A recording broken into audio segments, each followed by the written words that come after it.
Mesdames et messieurs, bonsoir et bienvenue sur les ondes de votre chaîne privée Sahel TV, la chaîne de la diversité, pour ce nouveau bulletin d'information dont voici tout de suite le sommaire. Le Forum national pour la démocratie n'est pas content des déclarations des ministres et le dit.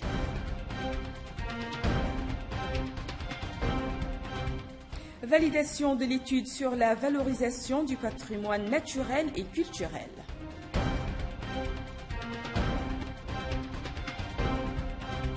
Clôture hier de la première session extraordinaire du Parlement de l'année.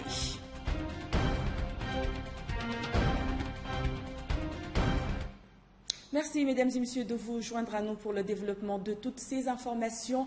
Je vous le disais en titre, fâchés, ceux du Forum national pour la démocratie et l'unité. Ils l'ont fait savoir aujourd'hui au cours d'une conférence de presse qui a été l'occasion pour eux de dénoncer ce qu'ils considèrent être le nouvel agenda du pouvoir, à savoir la volonté apparente d'octroyer un mandat supplémentaire au président Mohamed Ould Abdelaziz. C'est le président du pôle politique du Forum, Maître Mahfouz Ould Battah, qui a exprimé la position du FNDU qui déclare arrêter toute concertation avec le pouvoir tant que les ministres n'ont pas retiré leurs propos. Maître Ould Battah a déclaré qu'il n'est pas question pour son organisation de participer à une quelconque entreprise visant la Constitution. Donc 2 mandats de 5 ans, pas plus. Le pouvoir donc est en train de violer les dispositions constitutionnelles qui sont manifestement claires et qui ne peuvent pas être interprétées. Nous rejetons purement et simplement, de façon catégorique, le projet du pouvoir en place.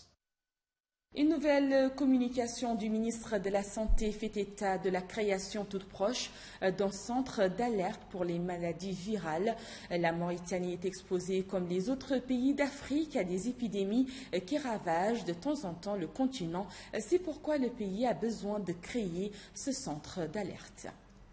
Les règlements sanitaires internationaux exigent depuis 2005 à ce que soit renforcé les systèmes de santé et surtout à ce qu'il y ait un organe de coordination pour ces genres d'urgences en santé publique. Il y a les urgences, comme je vous ai dit, virales, et il y a les autres urgences, heureusement, qu'on n'a pas encore chez nous, mais qu'il faut savoir prévenir, c'est tout ce qui est urgence chimique, les armes chimiques ou les urgences nucléaires qu'on n'a pas encore nous, mais les urgences virales devront être, quand elles arrivent ici, gérées et détectées et pour avoir une riposte adéquate. C'est pour ça qu'il faut qu'il y ait un comité de coordination là aussi et surtout un centre pour coordonner la prise en charge de ces opérations urgentes en santé publique. C'est dans ce sens qu'il y a eu une communication ce matin au Conseil des ministres et là on va essayer avant juin, Inch'Allah 2016, de le mettre en place. Et ce centre, bien sûr, il y aura des épidémiologistes de la santé, il y aura des médecins, il y aura probablement le secteur vétérinaire, des secteurs de l'informatique. Tous ces gens seront réunis et il y aura un comité organisateur qui sera légiféré par un décret. La première session parlementaire extraordinaire au niveau du Sénat a été clôturée mercredi en fin d'après-midi en présence des sénateurs et de plusieurs membres du gouvernement. Le reportage est signé Fatimata Dehachi. Projet de loi relatif à la lutte contre la corruption. Projet de loi portant sur le contrat-programme signé entre le gouvernement mauritanien et l'établissement national d'entretien routier. Projet de loi remplaçant certaines dispositions de la loi portant sur le code des investissements. Projet de loi remplaçant certaines dispositions de la loi portant sur la lutte contre le blanchissement d'argent et le financement du terrorisme.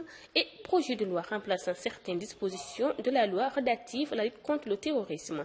Tel était l'objet des discussions de la première session parlementaire extraordinaire pour l'année 2016, clôturée hier à Nouakchott.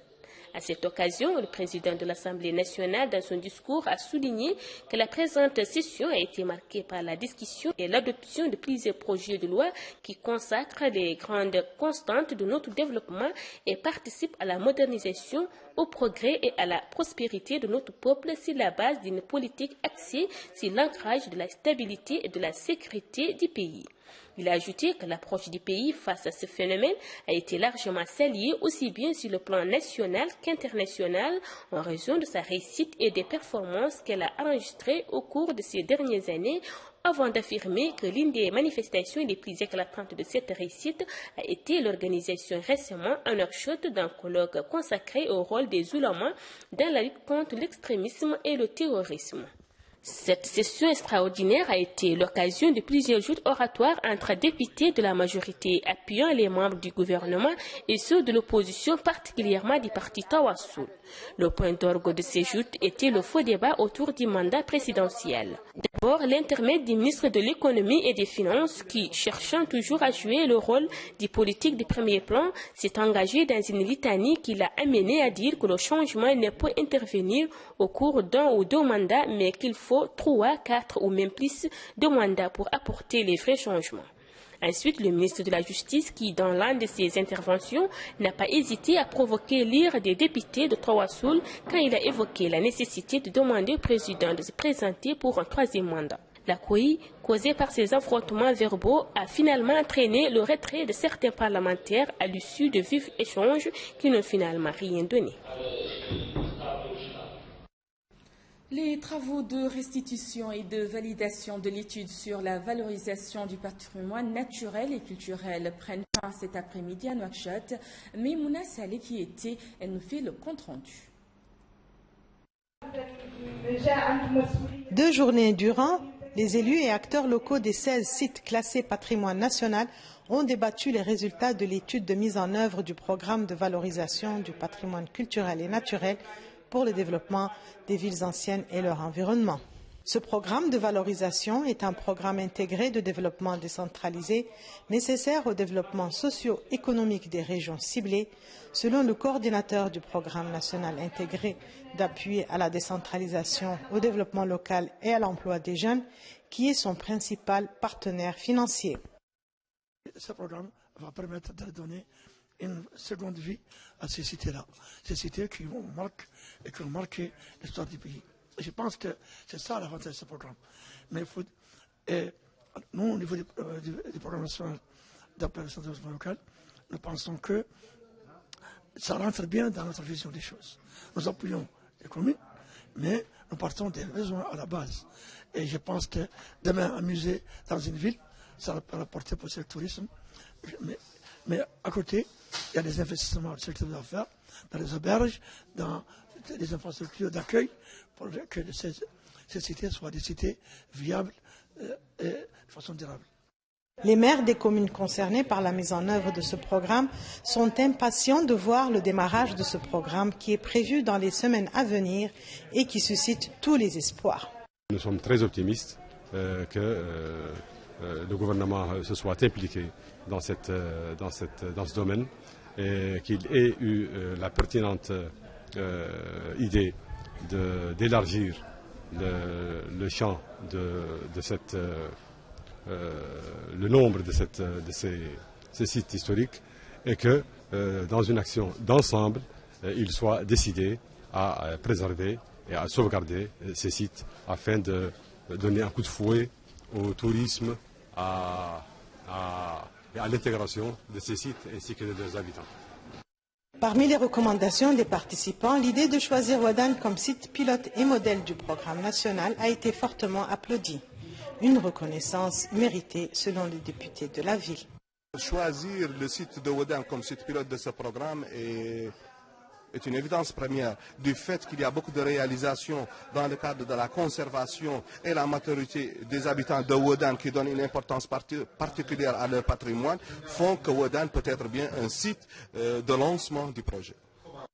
La dynamique de sauvegarde et de valorisation du patrimoine naturel et culturel lancée par le ministère de la Culture en décembre dernier semble prendre forme, mais aussi de plus en plus de voix s'élèvent pour réclamer plus de sites à sauvegarder à travers tout le pays, mais aussi et surtout sur la zone du littoral et dans les grandes villes, berceau de tout un patrimoine humain et naturel en voie de destruction. Merci à vous, Maïmouna Salek, pour toutes ces explications. Les travaux de l'atelier de formation des jurys du projet arabe Défi de la lecture ont été ouverts jeudi dans les locaux de l'ENI à Nouakchott, organisés conjointement par le ministère de l'Éducation nationale et les États des Émirats arabes unis. Cet atelier vise à renforcer les capacités des commissions des jurys en matière de suivi des différentes étapes du concours et de son évaluation de manière professionnelle. Dans son discours d'ouverture, Madame Khadjetou Ahmed ou le Doha, secrétaire générale du ministère de l'Éducation nationale, a souligné l'importance de ce projet qui contribue à renforcer les capacités des élèves en se familiarisant avec la lecture ainsi que l'amélioration de leur niveau scientifique. La secrétaire générale a remercié au nom du ministre de l'Éducation nationale son Altesse Cheikh Mohamed Ben Rachid Al Maktoum, vice-président de l'État des Émirats arabes unis, président du Conseil des ministres, gouverneur de Dubaï, parrain du projet arabe Défi de la lecture. Le projet arabe Défi de la lecture a franchi d'importantes étapes, lui permettant d'avoir déjà enregistré 856 établissements scolaires du fondamental et du secondaire sur le territoire national, avec la participation de 236 210 élèves, ainsi que le lancement du processus de la lecture et des résumés au sein des établissements à partir du 22 février dernier pour s'achever le 22 mai de l'année en cours. La problématique de soutien aux entreprises, tel était le thème choisi suite à l'inauguration de la nouvelle entreprise Mauritanie Business Center ce mercredi à Nouakchott, un cadre qui propose des solutions pour les entreprises animées par les jeunes. Ramatadem pour les explications. Notre ambition aujourd'hui, à travers cet événement, consiste à partager avec vous notre vision pour un monde où les potentialités de chacun peuvent être libérées, pour un avenir où chaque jeune pourrait dépasser son état de demandeur d'emploi à celui d'un créateur d'entreprise. Face au chômage des jeunes, une des alternatives de création d'emplois reste la promotion de l'entrepreneuriat. La jeunesse mauritanienne est de nos jours confrontée à un problème crucial d'employabilité, mettant ainsi en mal son épanouissement et l'empêchant de jouer pleinement son rôle dans la construction de notre nation.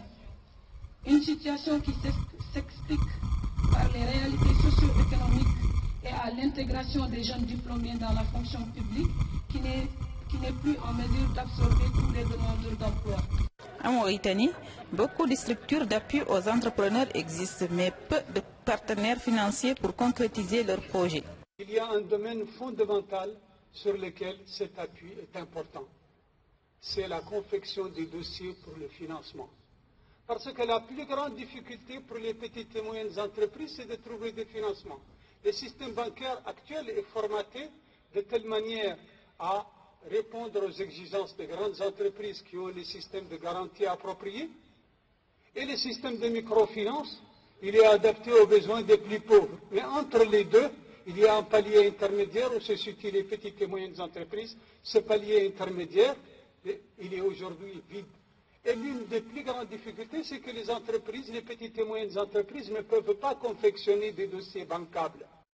En favorisant la promotion des valeurs telles que l'audace, la créativité, la responsabilité, la solidarité, la persévérance, la confiance en soi et l'initiative, nous contribuons incontestablement à l'enrichissement de l'individu et de la collectivité. Revêt donc une importance capitale pour l'avenir de la Mauritanie afin d'assurer l'épanouissement personnel de chacun, la création de nouveaux emplois et la vitalité économique de notre société.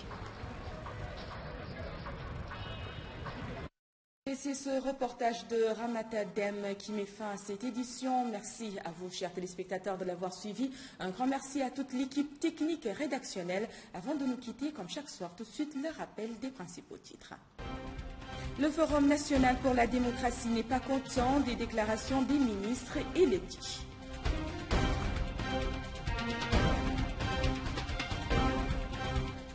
Validation de l'étude sur la valorisation du patrimoine naturel et culturel.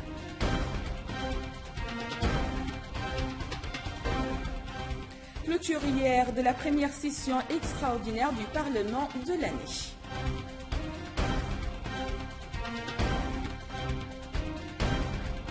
L'information continue sur notre site www.sahel.tv. Passez d'excellents moments en compagnie de nos programmes.